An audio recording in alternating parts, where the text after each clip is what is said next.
집은 가난했지만 한 번도 가난하게 살아본 적이 없었어요. 저는 아스팔트 깔고 고3 때 술 먹고 술을 새벽까지 먹다가 술값이 딱 떨어지면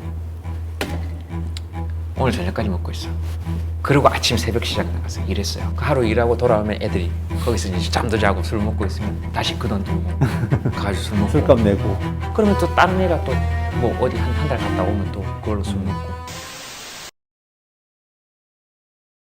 기본소득을 받게 되면 무임승차 하는 사람들이 늘어날 거다. 일하지 않는 자 밥도 먹지 마라. 일하고 싶지 않은 사람은 없을 건데 사실은. 그게 이제 일하지 않는 사람에게 지급하는 거라고 생각하는 건 오해인 거죠. 일하지 않는 사람에게 지급하는 건 실업급여 같은 거고 기본소득은 모든 사람에게 일하지 않아도 지급하는 거죠. 두 가지가 조금 다르죠. 한 클릭 다르죠. 그거 관계 없는 거야. 관계 없는 거죠. 모두에게 주는 거야. 하니까 일을 하는 사람은 플러스 요인을 받을 수 있는 거고, 일을 하지 않으려고 하는 사람이든 또는 일을 구하지 못한 사람이든 최소한의 기본적 요건을 갖추는 거야. 대표님한테 배운 걸로 하면 이 사람이 일하지 않았으니까 몫을 주지 마라고 얘기하는데, 사실 일하지 않은 사람으로 보이지만 이 사람의 몫이 있어. 따져보면 기여도가 있어. 그러니까 결국은 떼인 목 받아들입니다가 저는 오늘 대표님한테 들은 기본소득의 한 문장인 것 같아요. 그리고 앞으로는 떼이지 마세요. 저는 그런 관점에서 좀 접근해 보면 좋겠다.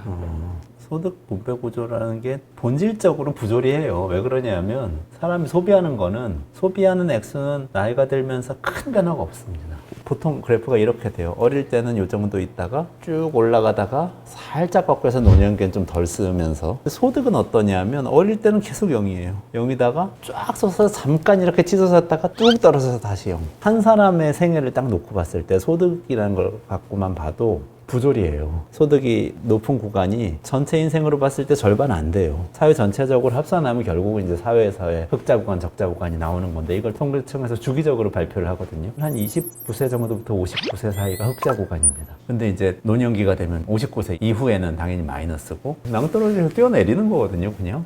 이걸 어떻게 보정하냐? 이게 복지국가에서 하는 일이에요. 누르면서 양쪽으로 이렇게 튀어나오게. 이렇게 안 하면은 어떤 문제가 생기냐?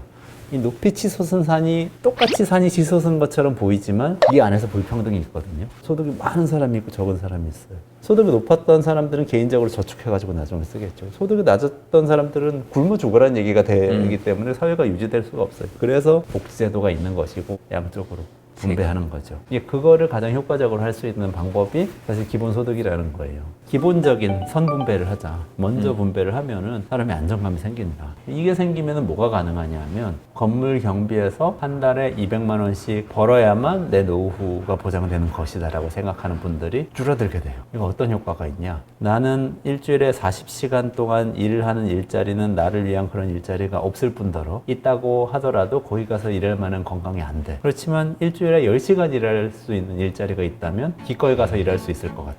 이런 생각을 사람들이 가질 수 있게 돼요. 왜냐하면 10시간어치만 임금을 받아도 유지를 할 수 있거든요. 그러면 40시간짜리 일자리가 10시간짜리 4개로 나눠질 수가 있어요. 첫 번째는 일자리를 갖고 있는 분은 30시간이 생겨요. 공동체에서 자원봉사도 하고 아이들도 돌보고 취미생활도 하고 이런 활동들을 할 수 있는 여지가 생기죠. 어떻게 보면 손자 손녀 돌보는 시간에 대한 보상도 될 수 있겠네요. 그렇죠. 만약에 이게 없으면 사실은 정말 비참한 게 뭐냐면 40시간짜리 일자리를 구하기 위해서 모든 분들이 다 노력을 하는데 일자리 못 구하는 분들도 노력을 한다는 거예요. 40시간 내내 스트레스를 받으면서. 그래서 이렇게 고령화 사회에 대한 굉장히 중요한 해법 중에 하나가 소득을 보장하는 것이고, 첫 번째는. 두 번째는 공동체에 기여할 수 있는 사회적 경제, 협동조합, 사회적 기업, 비영리 단체 이런 것들을 만들어서 마을 공동체 안에서 역할을 어르신들이 찾도록 하는 거예요. 왜 기본소득에 관심을 가지시게 됐을까? 왜 관심을 갖느냐? 네네네. 뭐 누구한테 영향을 받았는지, 아내분께서 제 강의를 듣는 걸 보시고 영향을 받았다든지.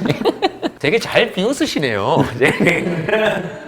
한박 웃으면 독특한 경험이 하나 있는데 이게 그때 기본소득 생각을 한 건 아니지만 이게 시작이 됐을 것 같아요. 이게 뭐냐면은 어릴 때에 이게 소록도라는 곳에 살았어요. 지금 용어로는 소록도에? 국립한센병원이 예. 있고 그때 이름으로는 국립나병원이 있었어요. 네. 옛날에 비하하는 용어로 문둥이라는 용어도 있죠. 예, 예. 근데 한센병 걸리신 분들이 이제 가서 치료를 받는 시설을 국가에서 만든 곳이 소록도라는 작은 섬입니다. 네. 남해에 있는 작은 섬인데 초등학교 들어가기 전에 2년 동안 살았죠. 아버지가 병원 직원으로 일하셨어요. 공무원이셨는데 이렇게 순환 근무 같은 걸 하신 거죠. 뭐 인연이 많이 생겨서 그 후로도 소록도에 자주 가고 방학 때 가서 놀고 네네. 친구들하고 그랬었어요. 그때는 너무 어렵기 때문에 잘은 몰랐지만 그냥 이런 건 느낄 수가 있었어요. 한센병 환자분들이 계신데 처음 보는 사람이 딱 접하면은 굉장한 이제 거부감이 드는 외모를 갖고 계세요.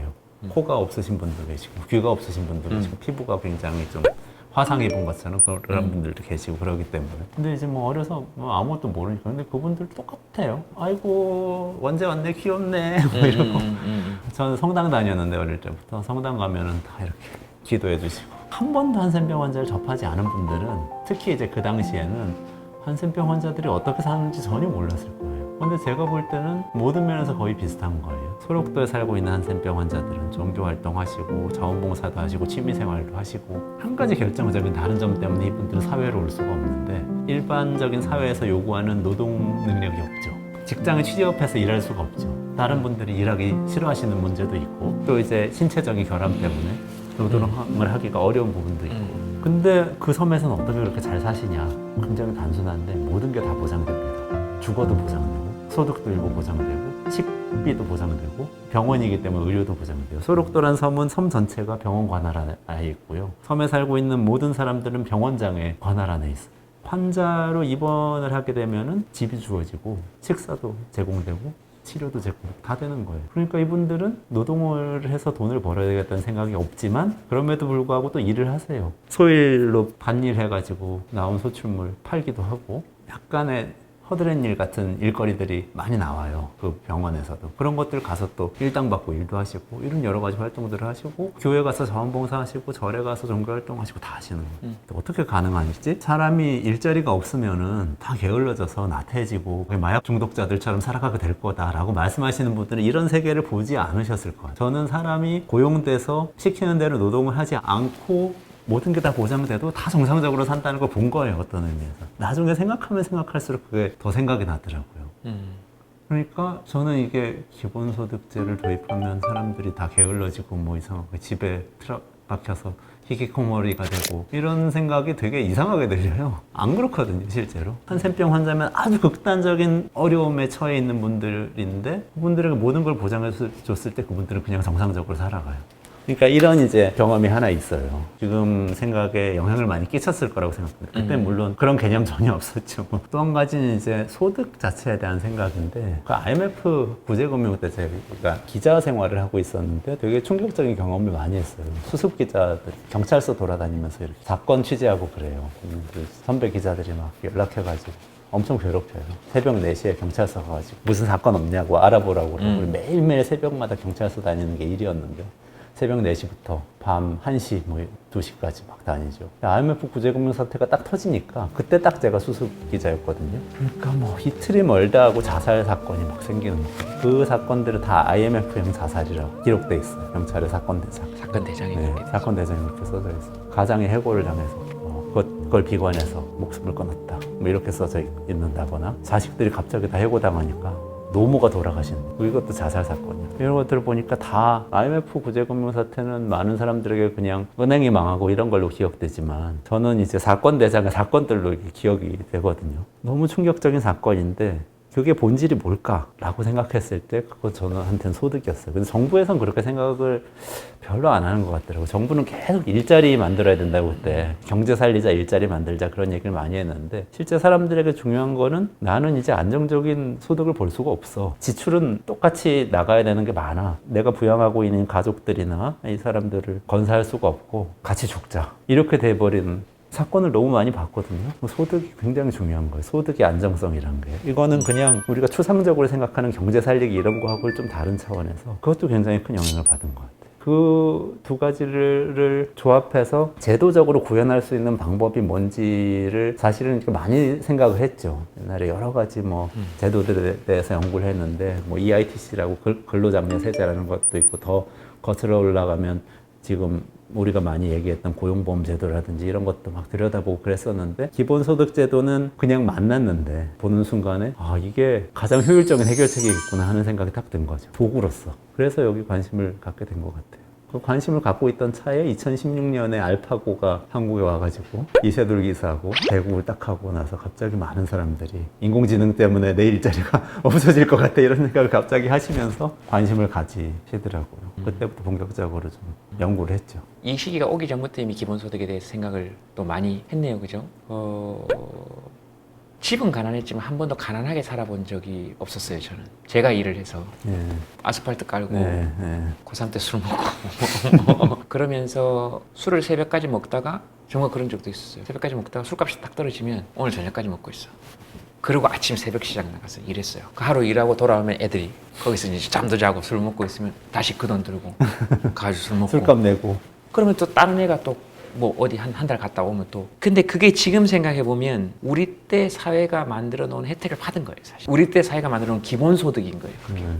어디든지 나가서 내가 일을 하려면 일자리가 있었던 사실 그게 기본소득의 다른 이름이잖아요. 근데 지금은 그런 일자리가 없으니 나를 팔지 않아도 되는 시대. 저 한 사람을 위해서 노래 만들고 난 그때가 제일 치열했어요. 그러니까요. 엄청 그때가 제일 웃겼고 그러니까 그때 내 마음만 먹으면 누가는 웃겨 죽일 수 있었던 억지로 하는 게 아닌 거죠. 근데. 억지로 나를 팔아야 돼서 치열한 게 아니고 로컬 활동, 마을 활동이라고 해서 치열하지 않다거나 성실하지 않다거나 이렇게 보면 안 된다. 이건 우리 수해복구 가면 제일 열심히 일해요. 사실 그렇죠. 누가 시키지 맞아요. 않아도 희한해요.